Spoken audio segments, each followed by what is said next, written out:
नमस्कार मंडळी. सरकारी नोकरीचे स्वप्न पाहणाऱ्या आणि त्यात बँकिंग क्षेत्रामध्ये करिअर सुरू इच्छिणाऱ्या तरुणांसाठी एक अतिशय आनंदाची बातमी आहे.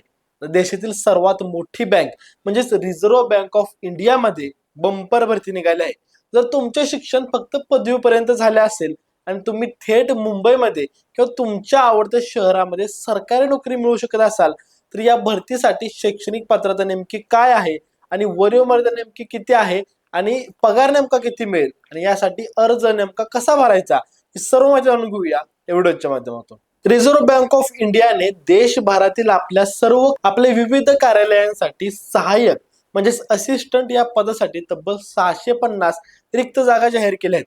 आता यासाठी ऑनलाईन अर्ज करण्याची प्रक्रिया 16 फेब्रुवारी 2026 पासून सुरू झाली असून अर्ज करण्याची शेवटची तारीख 8 मार्च 2026 आहे. आणि त्यामुळेच उमेदवारांनी शेवटच्या दिवसाची वाट न पाहता आरबीआयच्या अधिकृत वेबसाईटवरती जाऊन लवकरात लवकर अर्ज भरणे गरजेचे आहे.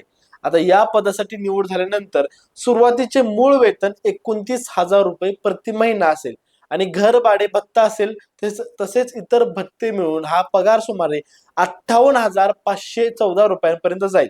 आता एक पदवीधर तरुणासाठी हा एक अत्यंत आकर्षक पगार आहे.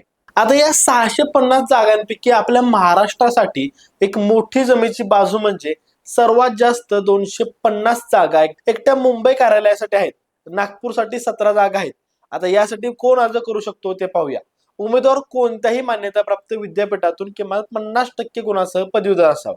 SC, ST आणि दिव्यांग प्रवर्गातील उमेदवार फक्त उत्तीर्ण असले तरी देखील अर्ज करू शकतात. आता उमेदवाराचे वय 20 वर्ष ते 28 वर्षांच्या दरम्यान असावे. म्हणजेच उमेदवाराचा जन्म 2 फेब्रुवारी 1998 पूर्वी आणि 1 फेब्रुवारी 2006 नंतर झालेला नसावा. एक अत्यंत महत्वाची अट म्हणजे उमेदवार ज्या राज्यासाठी किंवा कार्यालयासाठी अर्ज करत आहे तिथली स्थानिक भाषा त्याला बोलता, वाचता आणि लिहिता येणे अनिवार्य आहे. तर या संपूर्ण पदासाठी निवड प्रक्रिया 3 टप्प्यामध्ये पार पडेल. पहिली पूर्व परीक्षा जी अंदाजे 11 एप्रिल 2026 रोजी होईल. त्यानंतर मुख्य परीक्षा 7 जून 2026 रोजी होईल आणि शेवटी भाषा प्रावीण्य परीक्षा घेतली जाईल.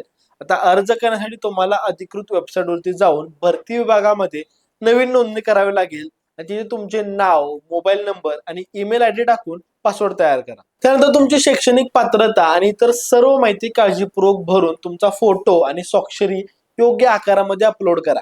सामान्य ओबीसी किंवा ईडब्ल्यूसी प्रवर्गासाठी 450 रुपये तर SC, ST उमेदवारांसाठी 50 रुपये अर्ज शुल्क आहे. आता हे शुल्क एकदा भरले की त्यानंतर तुमचा अर्ज सबमिट करा आणि भविष्यातील संदर्भासाठी त्याची प्रिंट आउट नक्की काढून ठेवा. आता ही सुवर्ण संधी आहे, त्यामुळे आजच तुमचा आळस झटकून अभ्यासाला लागा. माझी जर आवड तुम्हाला कसा वाटला आम्हाला कमेंट बॉक्स मध्ये सांगा. अशाच माहितीविषयक व्हिडिओसाठी स्प्रेडिटला सबस्क्राईब करा. धन्यवाद.